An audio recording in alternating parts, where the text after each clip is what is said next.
दोस्तों, बड़े घर की छोटी बहू की कहानी इस बार आपको दिल थामने पर मजबूर कर देगी। जन्माष्टमी की भव्य तैयारियां चल रही हैं, घर में भक्ति का रंग छाया है और हर कोई इस उत्सव को यादगार बनाने में जुटा हुआ है।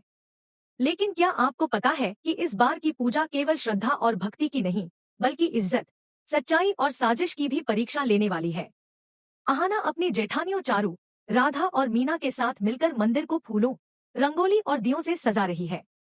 हर कोना चमक रहा है, वातावरण में सिर्फ कृष्ण भक्ति की गूंज है। मेहमानों का आना शुरू हो चुका है और सब तरफ उल्लास का माहौल है। लेकिन दोस्तों, जैसा कि हम जानते हैं, इस घर में खुशी का हर पल साजिश की परछाई से घिर जाता है।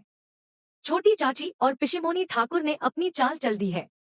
उन्होंने जानबूझकर पूरे मोहल्ले को न्योता भेज दिया ताकि पूजा का बोझ दुगना हो जाए। जहां घरवालों ने 50 मेहमानों के लिए भोग तैयार किया था, वहां 100 से भी ज्यादा लोग पहुंच जाते हैं। माहौल बिगड़ने लगता है। अहाना और बहू के चेहरे पर चिंता साफ झलकने लगती है। अहाना सोचती है, हे कृष्ण, अब क्या करूं? इतने बड़े मेहमानों का इंतजाम कैसे होगा? अगर पूजा अधूरी रह गई तो माँ दुर्गा देवी की इज्जत पर आंच आ जाएगी।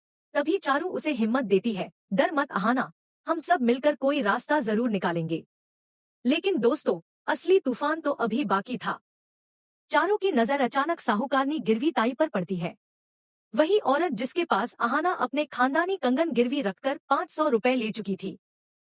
चारू फौरन अहाना को चेतावनी देती है, ध्यान रखना, अगर इस औरत ने तुम्हें पहचान लिया तो बहुत बड़ी मुसीबत खड़ी हो जाएगी।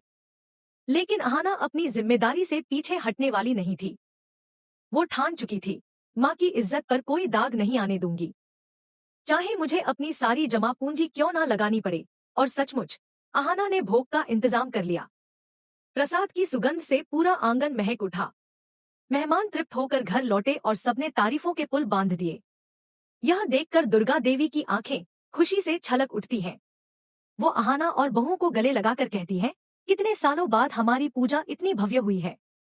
तुम सबने मेरी जिम्मेदारी को बखूबी निभाया है। लेकिन दोस्तों, खुशी के इन लम्हों में भी साजिश की छाया बनी रहती है। पिशिमोनी और छोटी चाची तिलमिला उठती है।